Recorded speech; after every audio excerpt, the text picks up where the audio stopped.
அன்பர்களே, நண்பர்களே, உங்கள் பாலுவின் இனிய காலை வணக்கம். இன்று நவம்பர் 24ஆம் தேதி, அதாவது கார்த்திகை மாதம் 9ஆம் தேதி, ஞாயிற்றுக்கிழமை, நவமி திதி, பூர நட்சத்திரம். அப்போ சந்திராஷ்டமம் மகர ராசிக்காரர்களுக்குரியது. நீங்கள் ராகு காலம் சாயங்காலம் 4:30லிருந்து 6 வரை, யமகண்டம் 12லிருந்து 1:30 வரை, நல்ல நேரம் காலையில் 6லிருந்து 7 வரை, சாயங்காலம் 3:15 to 4:15. நீங்கள் அணிய வேண்டிய உடையின், அதாவது சட்டை போடக்கூடிய சட்டையினோட கலர் மெரூன் அல்லது பிங்க் கலர் இருப்பது நல்லது. தவிர்க்க வேண்டியது ப்ளூ பிளாக் கலரு. காலையில் சாப்பிட வேண்டியது உருளைக்கிழங்கு, மொச்சக்காய், இதை சாப்பிட்டுக்கலாம். இப்பொழுது நம்ம அந்த ஜோதிட பாட நிகழ்ச்சியில் தொழில் ஸ்தானத்தை பற்றி பார்த்தோம் இல்லையா, அதை தொடர்வோம். அதாவது 10 குடையவன் நின்ற நவாம்சாதிபதி செவ்வாயானால் அந்த ஜாதகர் பூமியிலிருந்து தோன்றி எடுக்கக்கூடிய எல்லா விதமான பொருட்களையும் கூறிய ஆயுதங்களையும் விற்பனை செய்பவராக இருப்பார். இப்போ காய்கறியில் கூட இந்த கேரட்டு, முள்ளங்கி, இதெல்லாம் உருளைக்கிழங்கெல்லாம் பூமியிலேருந்து வருது இல்லையா, அதை விற்பவராக இருப்பார். இராணுவத்தில் சேவை புரிவார். தைரியம், துணிச்சல், சாகசம், அபாயகரமான வேலைகள் இவைகளில் ஈடுபடுவார். விளையாட்டு பந்தய போட்டிகளில் ஈடுபடுவார். அதே சமயத்தில் களவு புரிவதிலும் கொள்ளையடிப்பதிலும் கலந்து கொள்பவராக இருப்பார். அதாவது இந்த செவ்வாய் வீரத்தையும் தைரியத்தையும் குறிப்பிடுவதனால் இவர் போர் புரிவதில் சமர்த்தர். நல்ல யுத்தம் புரிதலில் ரொம்ப கெட்டிக்காரர். மிலிட்ரியில் சமையல் கலையில் கூட வல்லவராக இருப்பார். தீயணைக்கும் படைகளிலும் துணிகரமாக செயலாற்றுவார். அபாயகரமான எந்த வேலையையும் அசராமல் செய்ய துணிந்தவர் இந்த செவ்வாய் நவாம்சாதிபதியாக உள்ள ஜாதகனர். அப்போ இந்த மாதிரி மேற்கூறிய தொழில்கள் எல்லாம் அவர்களுக்கு சிறப்பாக இருக்கும். அதில் ஏதாவது ஒரு துறையில் தான் ஈடுபடுவார். நண்பர்களே, இப்பொழுது நாம் ராசி பலன் நிகழ்ச்சிக்குள் செல்வோம். இந்த நிகழ்ச்சி உங்களுக்கு பயன்படுமாயின் அதை சப்ஸ்கிரைப் செய்யவும், நண்பர்களுடன் பகிர்ந்து கொள்ளவும். வாருங்கள், நிகழ்ச்சிக்குள் செல்வோம். மேச ராசிக்கு இன்று மன நிம்மதியும் மகிழ்ச்சியும் கிடைக்கின்றது.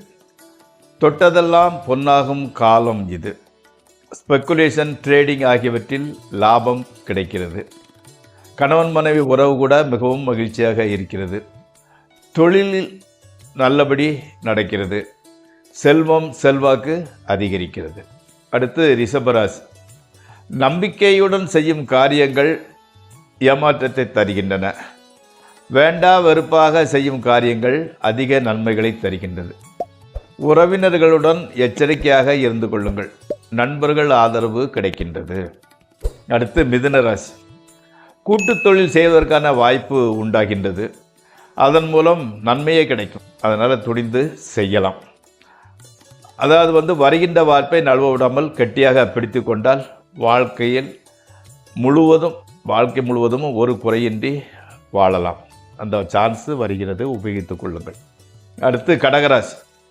குடும்பத்தினர் தவிர மற்றவர்களிடமிருந்து உதவி கிடைக்கவில்லை. உடல்நலம் சற்று பாதிப்பு உண்டாகிறது. கடன் தொல்லை கூட அதிகரிக்கிறது. நண்பர்கள், உறவினர்களுடன் சற்று விரோத மனப்பான்கு உண்டாகிறது. எதிர்பாராத வகையில் புது எதிரி ஒருவர் உருவாகிறது. இருக்கிறது போறான்னு புதுசாக ஒருத்தர் விரோதி வந்திருக்கிறான். எச்சரிக்கையுடன் நடந்து கொள்ளுங்கள். அடுத்து சிம்மம். பிறர் தயவை நாட வேண்டிய அவசியம் இன்றி எந்த காரியங்களிலும் வெற்றி பெறுகிற வாய்ப்பு உங்களுக்கு கிடைக்கிறது. மற்றவர்களுக்கு உதவி செய்யும் சந்தர்ப்பம் கூட அமைகிறது. உதவி செய்கிறீர்கள். கடவுள் பக்தி அதிகரிக்கிறது. அடுத்து கன்னிராசி.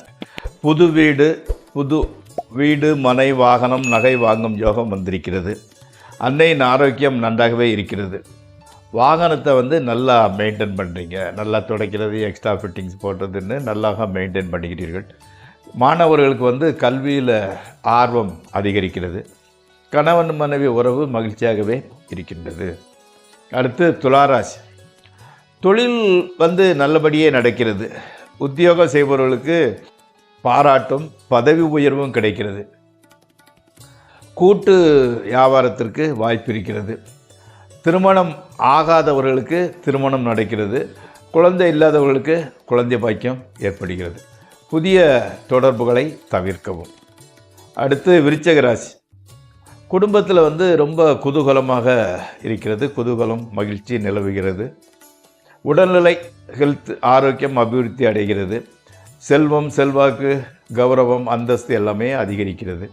நினைத்தது நினைத்தபடி நடக்கிறது. பெரியோரின் சந்திப்பும் அவர்களின் ஆதரவும் முன்னேற்றத்திற்கு வழிவகுக்கிறது.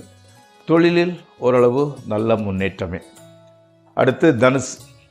புது வீடு நிலம் நகை வாங்கும் வாய்ப்பு வருகிறது. குடும்பத்தில் நல்ல காரியம் நடக்கிறது. பெற்றோர்கள் ஆரோக்கியமாக இருக்கின்றார்கள். அவர்களால் பொருள் சேர்கிறது. எந்த காரியங்களையும் எல்லாமே ஓரளவு வெற்றிகரமாகவே நடக்கிறது. மேலதிகாரிகள் உதவுகின்றனர். அடுத்து மகர ராசி. முன்னெச்சரிக்கையுடன் நடந்து கொள்ளுங்கள். இல்லாவிட்டால் கெட்ட பெயர் ஏற்பட வாய்ப்பு இருக்கிறது. வீட்டிலையும் சரி வெளியிலையும் சரி ஆதரவே இல்லை, எதிர்ப்பே இருக்கிறது. மனமாகாதவர்களுக்கு திருமண பேச்சு நடந்து கொண்டே இருக்கிறது. ஒரு முடிவுக்கு வரவில்லை. மனைவி மக்கள் அடங்கியே நடக்கின்றனர். ஓகே. அடுத்து கும்பம். நண்பர்கள் உறவினர்கள் குடும்பத்தினர் எல்லாருமே உங்களுக்கு சப்போர்ட்டிவாக ஆதரவாகவே நடந்து கொள்கின்றனர். அவர்களால் நன்மையே உண்டாகின்றது. புது தொழில் தொடங்க வாய்ப்பு ஏற்படுகிறது. மனைவியுடன் உறவு மகிழ்ச்சியாகவே இருக்கிறது. மக்களால் நல்ல காரியங்கள் கைகூடுகின்றன. அடுத்து மீனம். பிடிவாத குணம் ரொம்ப இருந்துக்கிட்டு இருக்குது. அப்படி பிடிவாதமாக செய்ய ஒரு காரியத்தினால எதிர்பாரா விதத்தில் நல்ல வெற்றி கிடைக்கின்றது. விரோதிகளினால் உங்களை எதுவும் செய்ய முடியவில்லை. சுற்றத்தினர் நண்பர்களின் தொடர்பு நன்றாகவே இருக்கின்றது. நண்பர்களே, இந்த ராசிபலன் நிகழ்ச்சி இத்துடன் முடிவடைகிறது. நாளை மீண்டும் சந்திப்போம். உங்கள் பாலு.